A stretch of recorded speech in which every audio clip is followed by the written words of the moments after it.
300 rise of N empire. अगर आपने इसका फर्स्ट पार्ट नहीं देखा तो पहले आप इसका फर्स्ट पार्ट देखें, जिसका लिंक हमने नीचे डिस्क्रिप्शन में दिया है, या स्क्रीन पर राइट साइड के टॉप पर जो कार्ड आ रहा है जिसमें 300 लिखा हुआ है उस पर क्लिक करें।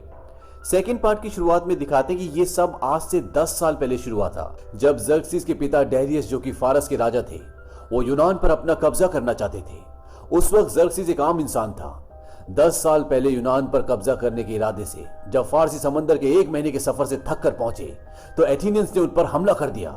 वो अपने लोगों को हथियार भी नहीं बांट पाए थे, और ये एथेनियंस की पूरी रणनीति बनाई थी एक आम सिपाही ने, जिसका नाम था थेमिस्टोक्लीस। अब यहाँ यूनान और फारसियों के बीच में भयानक कत्लेआम होता है, जिसमें सैकड़ों जाने जाती है। और इस मारकाट के बीच एक लम्हा ऐसा आता है जब थेमिस्टोक्लीस को राजा डायरियस दिखता है। हालांकि वो उससे बहुत दूर समंदर में अपने जहाज पर होता है, पर थेमिस्टोक्लीस के सामने एक धनुष और तीर पड़ा होता है। वो उसे उठाता है, और जब राजा डेरियस का ध्यान दूसरी तरफ होता है तो वो तीर चला देता है, और तीर सीधा राजा डेरियस के सीने में लगता है। हालांकि इस बात से थेमिस्टोक्लीस को बहुत तारीफ मिलती है, पर वो जानता है कि उससे गलती हुई है, क्योंकि उसने डेरियस के बेटे की आंखों में बदले की भावना देख ली थी। अब फारस वापिस चला जाता है और राजा डेरियस मरने वाला है। अब यही राजा के खास लोगों में एक लड़की होती है जिसका नाम होता है आर्टेमिसिया, और राजा आर्टेमिसिया पर सबसे ज्यादा भरोसा करता है। आर्टेमिसिया बहुत खूबसूरत, वफादार और एक खूंखार योद्धा होती है। अब जब आर्टेमिसिया राजा से मिलने आती है तो वो अपनी आखिरी सांसें ले रहा होता है। वो मरने से पहले ज़र्क्सिस को बोलता है कि अपने पिता की गलती को तुम मत दोहराना, उन यूनानियों को उनके हाल पर छोड़ दो, उन्हें सिर्फ देवता ही हरा सकते हैं। अब आर्टेमिसिया राजा का तीर निकाल देती है और उसकी मृत्यु हो जाती है। 7 दिनों तक ज़र्क्सिस गम और शोक में बैठा रहता है, और 8वें दिन आर्टेमिसिया उसके कानों में जहर भरती है। वो ज़र्क्सिस को बोलती है कि तुम्हारे पिता ने कहा था कि यूनानियों को सिर्फ देवता ही हरा सकते हैं, और अब तुम बनोगे दिव्य सम्राट। आर्टेमिसिया दुनिया के कोने कोने से जादूगरों को बुलाती है, और वो ज़र्क्सिस को जादू टोने से लिपटी पत्तियों में लपेटकर रेगिस्तान में भटकने के लिए छोड़ देते हैं। और एक दिन वो धूप और प्यास से परेशान एक तांत्रिक की गुफा में पहुंचता है। यहाँ पर बिना आत्मा और दृष्टि वाले लोग होते हैं। ज़र्क्सिस उनके सामने से गुजरता है, और वो अपने आप को पूरी तरह से पानी में शैतानी ताकतों को समर्पित कर देता है। और जब वो बाहर निकलता है तो उसमें ज़र्क्सिस का कोई भी इंसानी अंग नहीं होता। उसकी इंसानियत खत्म हो चुकी होती है, और ज़र्क्सिस ने एक देवता के रूप में पुनर्जन्म लिया होता है। वही महल में आर्टेमिसिया ज़र्क्सिस के सभी शुभचिंतकों को मार देती है, ताकि ज़र्क्सिस और उसे उनके मकसद से कोई न भटका सके और ये यूनान को खत्म कर दे। दरअसल आर्टेमिसिया खुद भी यूनानी थी, और एक यूनानी सिपाहियों के दस्ते ने उसके पूरे परिवार का बलात्कार करके उन्हें मार दिया था, और आर्टेमिसिया को बंदी बना लिया और बहुत लंबे वक्त तक उसका शोषण किया, और बाद में उसे मरने के लिए सड़क पर फेंक दिया। पर एक फारसी दूत ने उसकी जान बचाई और उसे फारस ले आया। फारस में उसे अव्वल दर्जे की तालीम दी गई, और आर्टेमिसिया एक खूंखार योद्धा बन गई। आर्टेमिसिया ने कसम खाई थी कि वो यूनान तभी लौटेगी जब उसे खाक में मिलता हुआ देखेगी। और अब ज़र्क्सिस अपने पिता का बदला लेने के लिए 10 लाख से भी ज्यादा की फौज लेकर यूनान पहुंच चुका है।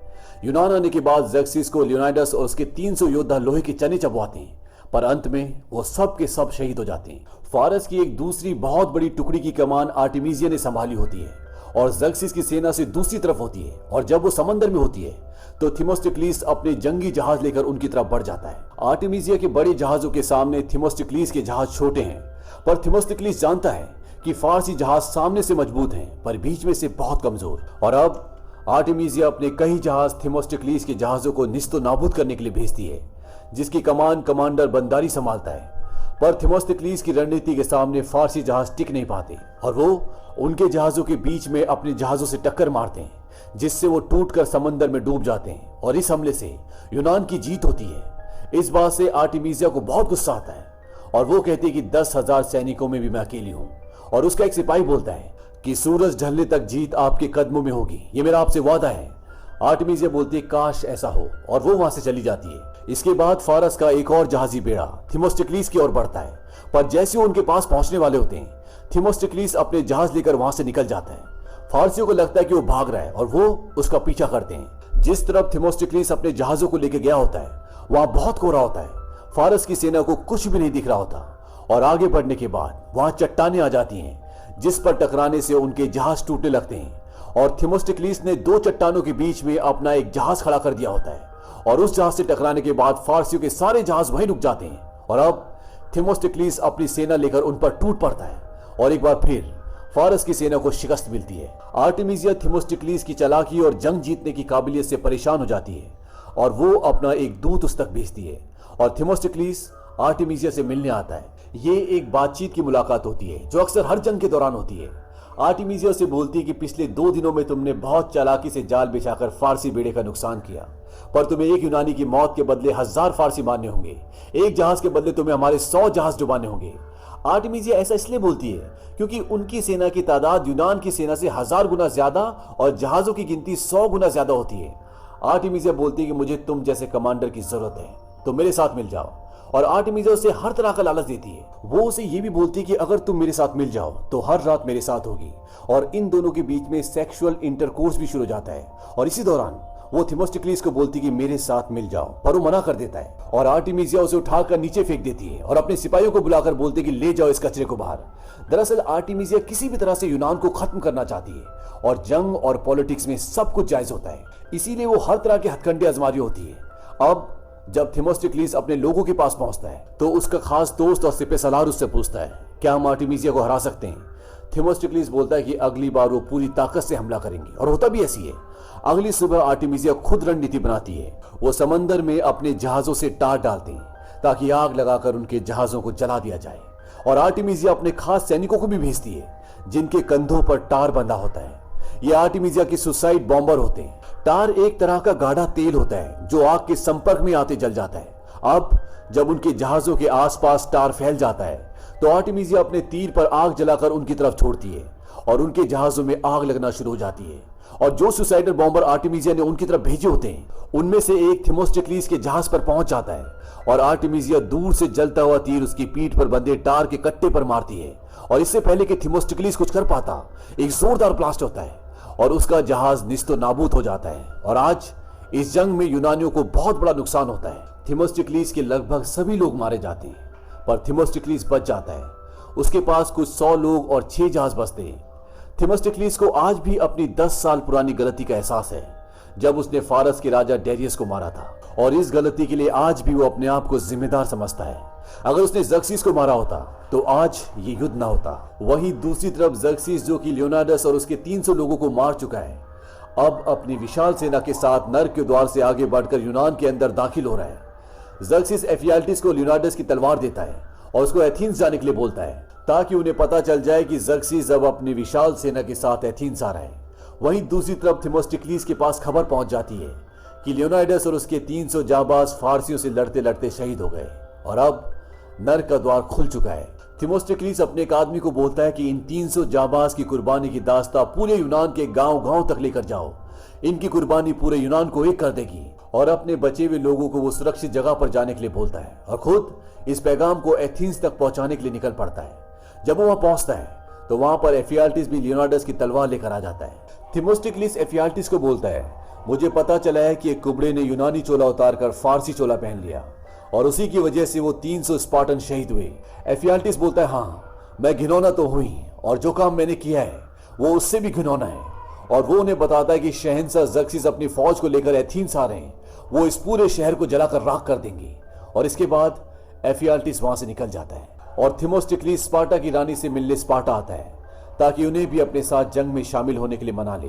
दरअसल थेमोस्टिक्लिस पहले भी आया था जब लियोनार्डस जिंदा था और ओरेकल्स के पास गया था, पर उस वक्त रानी ने उनके साथ मिलकर जंग लड़ने से इनकार कर दिया था क्योंकि स्पार्टा और एथेंस की आपस में बनती नहीं है। पर अब ये बात पूरे यूनान की है। थेमोस्टिक्लिस रानी को बोलता है कि मुझे स्पार्टा की फौज और एक जहाज चाहिए।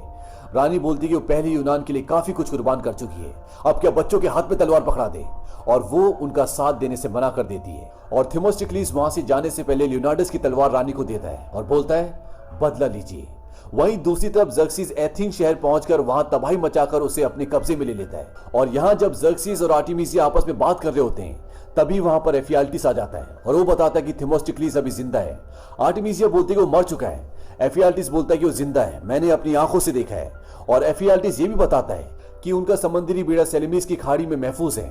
दरअसल जब एफियाल्टिस थेमोस्टिक्लिस से मिला होता है तब उसने उसे बोला होता है कि अपने शहंशाह को बोलना कि हम सेलेमिस की खाड़ी में किस्सा खत्म कर देंगे। अब आर्टेमिसिया वहां जाने लगती है और वो बोलते हैं कि हम अभी हमला करेंगे। ज़र्क्सिस बोलता है कि अकलमंदी इसी में है कि पता लगाया जाए कि ये सच है कि चाल। आर्टेमिस ये बोलती कि अब जंगी मामलात में तुम मुझे मशवरा दोगे। ज़र्क्सिस बोलता है कि मैं तुम्हारा दिव्य सम्राट हूं। आर्टेमिस ये बोलती है तुमने 300 स्पार्टन्स को मारकर उन्हें अमर बना दिया और एथेंस शहर को जलाकर इस खूबसूरत शहर को मिट्टी में मिला दिया। इस बात से ज़र्क्सिस को गुस्सा आ जाता है और वो आर्टेमिस को एक थप्पड़ मारता है। आर्टेमिस बोलती कि मैं हमला करूंगी। ज़र्क्सिस बोलता है कि आर्टेमिस बस। आर्टेमिस बोलती है कि भूलना मत कि तुम्हारे सर पर ताज किसने रखा है, राजा साहब। और ये कहकर वो वहां से निकल जाती है। वहीं दूसरी तरफ थेमोस्टिक्लिस जानता है कि वो स्पार्टन्स के बिना इनका मुकाबला नहीं कर सकता और उसके लोग उसे बोलते हैं ये जो कुछ भी नुकसान हुआ है इसके जिम्मेदार तुम हो। वो बोलता है कि हाँ, मैंने खतरनाक खेला और हार गया और अगर अब तुम जाना चाहो तो जा सकते हो, मैं किसी को नहीं रोकूंगा। और ये सच भी होता है क्योंकि मुट्ठी भर लोग आर्टेमिसिया का सामना नहीं कर सकते, पर उनमें से वहां से कोई भी नहीं जाता और ये मुट्ठी भर लोग ये फैसला करते हैं कि वो फारस की सेना का मुकाबला करेंगे, चाहे उनकी जान ही क्यों न चले जाए। अब थेमोस्टिक्लिस आर्टेमिसिया को खत्म करना चाहता है क्योंकि वो जानता है कि आर्टेमिसिया के बिना फारस की फौज कुछ भी नहीं है। थेमोस्टिक्लिस बोलता है कि मैं किसी भी तरह उसे खत्म कर दूंगा। अब एक तरफ थेमोस्टिक्लिस के मात्र 6 जहाज और दूसरी तरफ आर्टेमिसिया के कई सौ जहाज।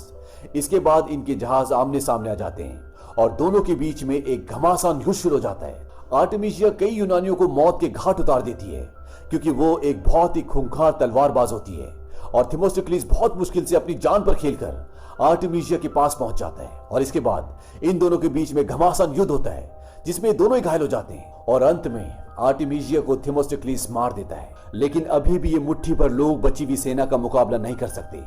पर लियोनाइडस और उसके 300 जाबाजों की कुर्बानी ने पूरे यूनान को एक कर दिया होता है और स्पार्टा की रानी भी अपनी फौज के साथ यहाँ पहुंच जाती है और फारसियों पर उनकी तलवारों का कहर बरसता है। ये सब ज़र्क्सिस दूर एक पहाड़ी की चट्टान से देख रहा होता है और स्पार्टन्स और एथेनियंस फारसियों को मौत की नींद सुला रहे होते हैं और यहीं पर यह कहानी खत्म हो जाती है। इसका फर्स्ट पार्ट 300 सन 2006 में आया था और सेकंड पार्ट सन 2014 में। ये दोनों ही पार्ट्स कमर्शियली सक्सेसफुल थे। सेकंड पार्ट की पूरी कहानी थेमोस्टिक्लिस और आर्टेमिसिया पर आधारित थे। अभी भी इसका सबसे मेन पार्ट आना बाकी है जिसमें युद्ध का क्या फैसला होगा ये दिखाया जाएगा और ये भी कि रूहानी ताकतों के मालिक ज़र्क्सिस का अंत क्या होता है। ये फिल्म सन 2014 में रिलीज हुई थी। IMDb पर इसकी रेटिंग है 6.2। इस फिल्म का बजट था $110 मिलियन और बॉक्स ऑफिस पर इसने कमाई की थी $337.6 मिलियन की। उम्मीद करते हैं कि ये कहानी आपको पसंद आई होगी।